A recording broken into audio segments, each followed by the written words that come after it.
Iya chap Känä ni Yecu Bër ji selwang kanai di telwang. Joni tol dor bikirin yat piu karat si. Ngugda mi polya bingu wany katisin. Mi wali wateka kantawa ngora Bible. Chaguk da lasya ban pin jan chachen wela ne gwada ne albelu chuloy to kaile to sku baba gwar ko dame changnel kanapin chi jur chui lot konal luni jok chite konakan wanyam chantul walun jok dorar chariar Ngwani mi da wano ngwani Yecu Kok da ka luak da Charwi kwas kara Riam chaba kanjur Jaga liu chawa Loi mara Chul dwer ka Ngi da ka luak da Jawa ba Lore che yeni Kon mi nok chan chaben ka goy chani Ling lul mi chibut Chodwir do me wali urangi da Kakwara chawa Senok de del jas ke kuida Emas da Kalep se pan Tarakur galeri nganye Jisa zaman wangjo Chwara dwal kwara kan ram yang tek de Wijaga gera Tara tau tek changyal Banana o banya yapin Kwa mirwa kwe ngetek dun pam gugalwa Cherbaka kwa kan ka bepin ve jus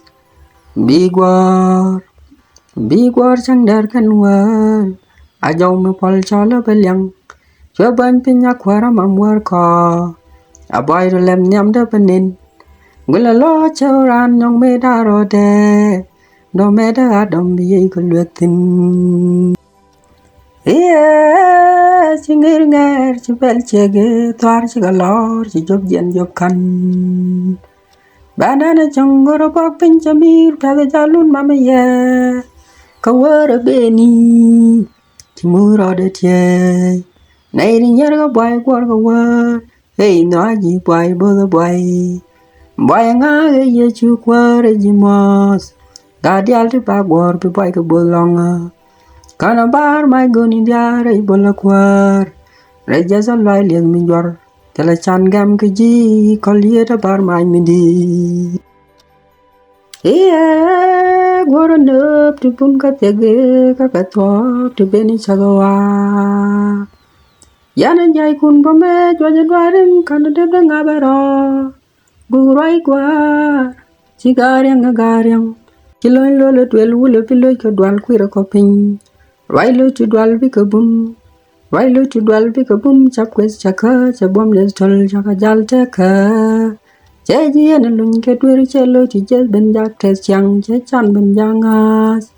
Urai tu jav kan kut labi yang mi yer kan chap dwa bang chi kan teka loy Bunyi ko yer ka lol jara dan biye ka wahai Runyi loy da pal mengai duap tu mi cha palwa Che pare nga pal mala chung nim bia nong ji Chang wa wadu nen dwe lu chien nu jendora Me jai go tini chaga wa che kurai ko loy thin Rabi roma mi tel man jadwer mui put Lania la tu kabila la ta Gang ye da ka poi shaitan labi dundu Lania la tu kabila la ta Gang ye da ka poi shaitan labi dundu